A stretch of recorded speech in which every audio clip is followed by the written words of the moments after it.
was that? I think Nana's not feeling well. Grandmother's fine. It's like somebody talking in their sleep. What's he doing? They're weird during the day. I was just cleaning it.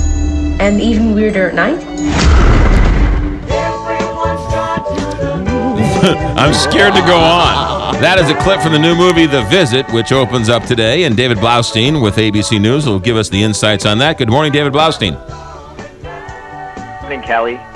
How are you doing after your Mets came back 3 times to beat the Nationals this week?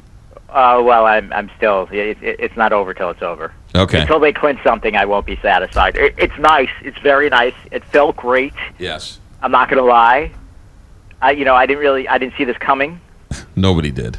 I was thrilled when they got Cespedes, but everything that's coming with this is terrific. Like the MVP discussion is terrific, just the whole thing. But And to analyze how this whole thing went down and just how the tides turned, and it's one of those things where you think, is it possible? Could the Mets actually win the World Series? Doesn't it seem like they're destined to after everything that took place? Well, it does. The Ron Flores trade. It does. That particular moment, the way he came back the next day and hit the home run against the Nationals, and it just seems like they're a team of destiny, but there are so many other good teams that they have to get by. And don't worry, St. Louis. Your Cardinals are not good. Well, it'll be nice to see Matt Harvey pitch in the playoffs, and we have to ask Scott Boras if he's allowed to pitch in the playoffs. right.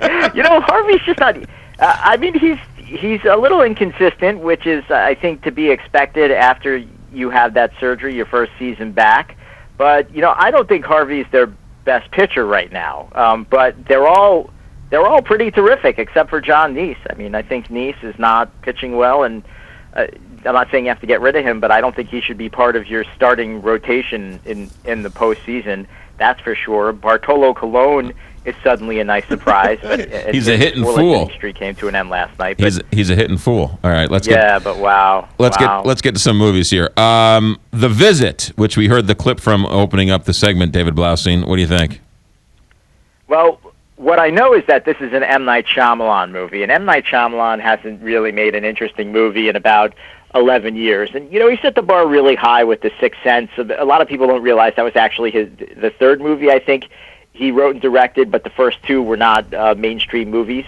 But that movie came out of nowhere, and nobody had heard of him at the time, and he was 29 years old. And he gives us really one of the greatest, if not the greatest twist ever seen in a movie. And so he set the bar really high. So everything that came after that really just seemed like a colossal disappointment, even when they were good movies. I'm a fan of Signs. I'm a fan of Unbreakable. I'm a fan of The Village. But then he came out with The Lady in the Water, or whatever the name of that movie was, and that it was all downhill from there. And so there's this sense that you get that whenever he comes out with a movie, critics pile on. And I will tell you that if you come across a review of this movie and it seems from the get-go that it's going to be negative, don't listen to it or don't read it, because that's critics piling on. Because The Visit is one of the best horror movies to come out over the past 10 years. Wow. It is that incredibly creepy. It has a very good twist that, maybe some people might predict. Anyone who tells me that they knew what was coming in The Sixth Sense, right, I don't believe them. Right. And my best friend says that he does, and I said he's a very honest guy, but I still don't believe him. Because that's how good that particular twist was. And I don't even want to give it away, because there might be some younger people in your audience who haven't seen it yet and may be interested in seeing it, or even some older people. That's just a great twist. And there's a nice twist in this movie as well, but I'll give you a quick synopsis. These 2 little kids, a teenage girl named Becca, who's also a filmmaker. By the way, it's a found footage movie, which is a tired format to me, but when it's done right, it's good, and it's done right in this movie.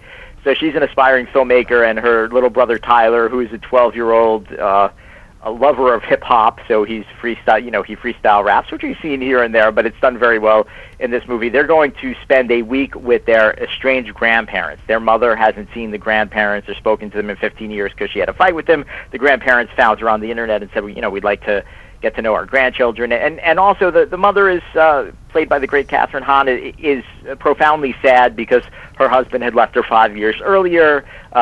She's been thinking a lot about the fight that she had with her parents.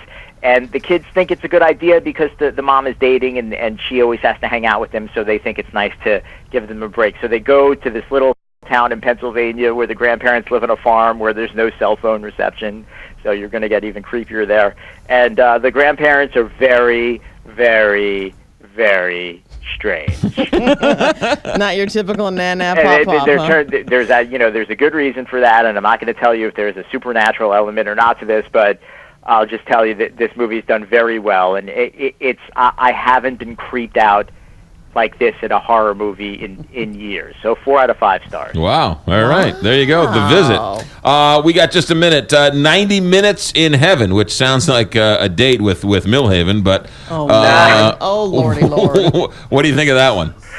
Well, that's based on a true story. This guy Don Piper, who was a minister in 1989, and he was on a road trip trying to explore the possibility of opening up a new church, and he's in a head-on collision with a tractor trailer on a bridge in the rain, and he was supposedly dead for 90 minutes. The first responders who showed up, claimed they couldn't find a pulse, and they covered the car with a tarp, and then another minister came along and insisted that he had to pray with the body, and while he was praying with the body, Don responded, and then there's a very long time that this movie explores his recovery, and supposedly the premise is that he was in heaven for 90 minutes, but there's very little heaven in this movie. What you see of heaven is just it's kind of cheesy. They could have done a much better job with this, and the narrative of this is just really uninteresting. It's Hayden Christensen. We remember him. He was Anakin Skywalker. Yeah. Who